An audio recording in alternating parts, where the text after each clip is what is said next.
Tyler comes out in the spring and Tyler is taking another step forward, how do you keep him off the field, Left? If Tyler Buchner takes the next step, how do you keep him? How do you tell that kid, yo, you have to wait another year? If Or they he takes already another told step him. forward, that could be the case as well. And Tyler even said, he said, I know we're getting another guy because I'm not the guy, basically. But he chose to stay and compete.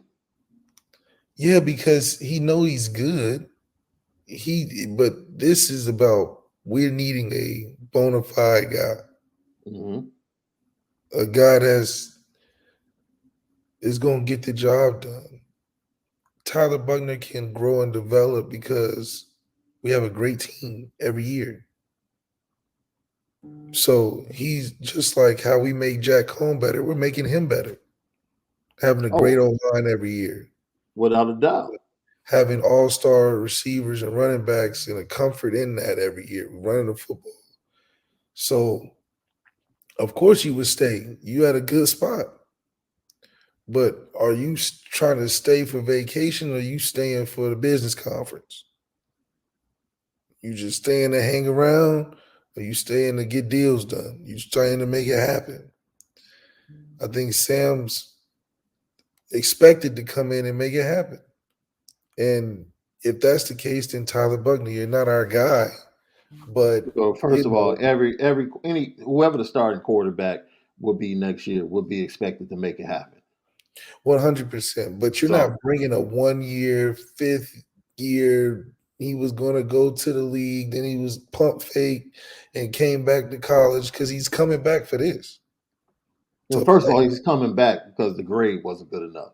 Now, if he was getting a second round grade in the NFL, he wouldn't be transferring.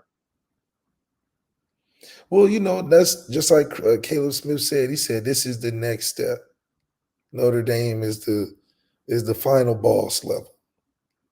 If you can walk on this journey with this schedule, in this expectation, in this environment, Hmm. you're automatically your grade. What do you think Jack Cohn's grade was before he transferred? He probably didn't have a grade. No, We gave him a grade coming to Notre Dame for just 1 year. So it's definitely a stepping stone to knowing if you're ready or not. And I think Sam Hartman understands that. But for a guy that's in the program already, is going on what, year 2, right? No, year 3 hmm, for Tyler. yeah. At what point are you going to play? Because year 3, you're supposed to be starting because you can't roll in year 4 and you got Kenny Minchie and CJ Carr sitting there Hmm. and you got clips here, clips there, but nothing ever in full. It's just is you missing that window. Well, you would hope, and the reason I bring this up is because I thought as Clemson was being blown out, which I love to say, in the Orange Bowl, Blown out. they really told the story of the relationship between Hendon Hooker and Joe Milton, and how Joe Milton was disappointed in having to transfer from Michigan, being a Tennessee kid, going to Tennessee, following Josh Heupel there, being under his tutelage, getting the shot initially, not really excelling in the Heupel system, losing the job to Hendon Hooker. And when he lost the job to Hendon Hooker, he chose to stay.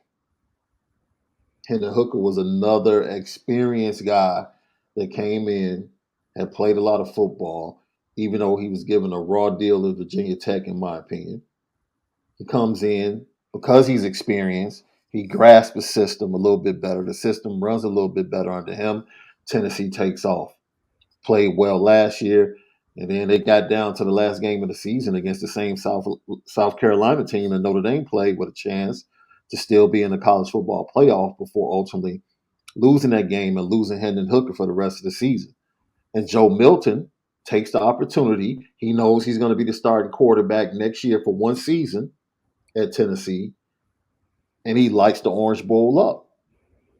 and now he's set to be the guy for Tennessee next year. So, what's Tyler's attitude in this situation? If he's going to have the attitude like Joe Milton and lock in and get ready for his opportunity, even though it might just be 1 year, then by all means, it definitely can work.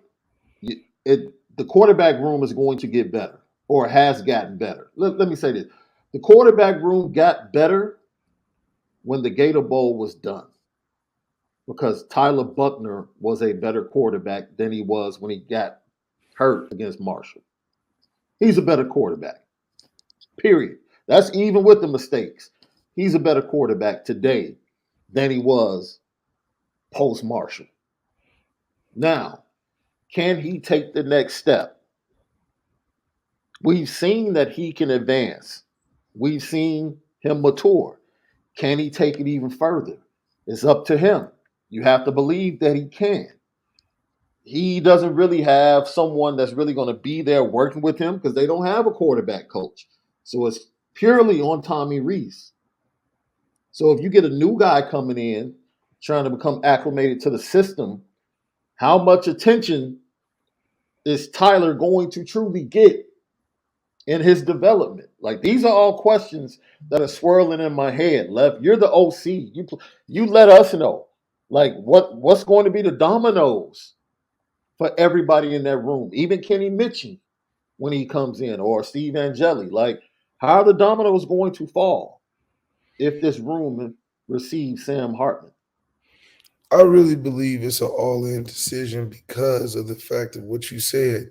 If you're bringing Sam Hartman in, it needs to be your starting, and we need to get started right now on you getting this offense down and the things that you like and how we can match that up, which is, another learning system that everybody in that room will have to undergo as well.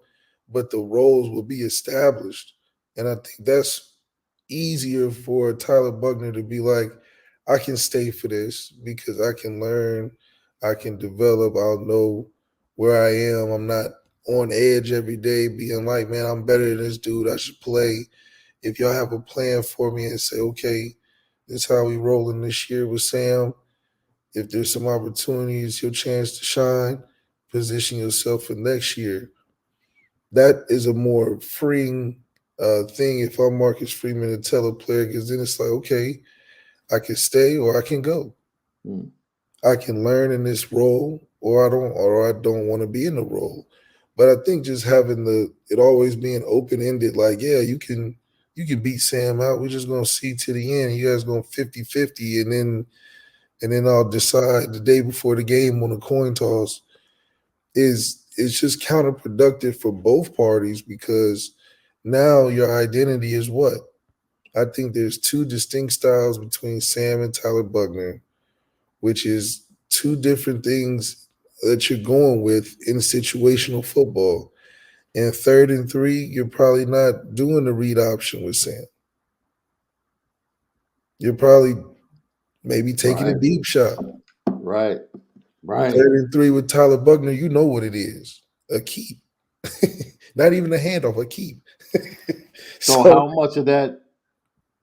Look, Tyler Buchner impacts the run game. right.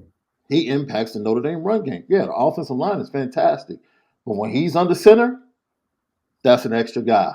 That's an extra running back. He impacts the Extra run threat. game. Yeah. You bring somebody else in that does not have that running ability, but they're a little bit better in the passing game. Maybe it evens out because now the safeties are further back, so he impacts the running game in that manner.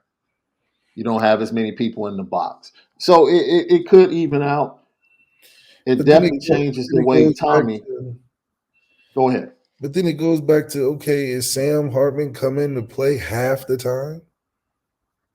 That's a raw deal right there. If you saying, Yeah, yeah, you'll yeah, you'll play, but the other kid's gonna get in and your rhythm's gonna be whatever, you're probably gonna have a worse throwing percentage from not playing full time to playing yeah. uh, on call. So it just puts everybody in a different position, which I think Marcus Freeman is right. by trying to be the lead on making this decision because it can impact the entire offense and your quarterback room. You bring Sam Hartman in, and then if I'm Steve Angeli, I'm like, damn, okay, Sam Hartman's in here. I know they really liking Tyler, and I know they really liking Kenny Minchie, and I know they really, really like CJ. How do I fit in this equation? Because Sam coming, that's a year down, and Kenny's in here. And then Yeah, I, they really, really gonna like Tyler, especially if he's doing some things throughout the season here and there. That's yeah, another year down. yeah, yeah. And I'm a That's like junior now. now. How would you feel? How would you feel if I hit you up and I'm like, "Yo, Leak, it's Ebro from Hot 97. We want you to be a headliner on the main stage at our Summerfest, right? You perform, and then I hit you back the following year, and I'm like, yo, we're gonna put you on the B stage outside the stadium. Mm. Like let's not get it twisted, right? Notre Dame is Notre Dame's the main stage of college football. It's the Let's not main get it twisted. stage. Like, thank you, Finn McCool, for your comment here. Hartman could have stayed at Wake Forest and guaranteed himself a final year to showcase for the NFL. I can't see him going to ND on a gamble without some incentive to play. Not that I agree with it. Look, Wake Forest ain't Notre Dame. It ain't Notre Dame as viewed by the NFL scouts. It ain't Notre Dame in college football. It ain't the same stage. They're a It's just bunch of not. deacons. He knows that. He knows that, right? As much He's as looking Notre at this Dame, like this is like he's the trying to get NFL. that. Yeah. This NFL training camp for me. Yes. He said, I'm going from McDonald's to Roof Chris. I'm going from Wingstop to Harold's. I'm taking that next step. Another food analogy brought to you by Lucky Lefty via Malik Zaire. Go ahead, Left. I'm sorry.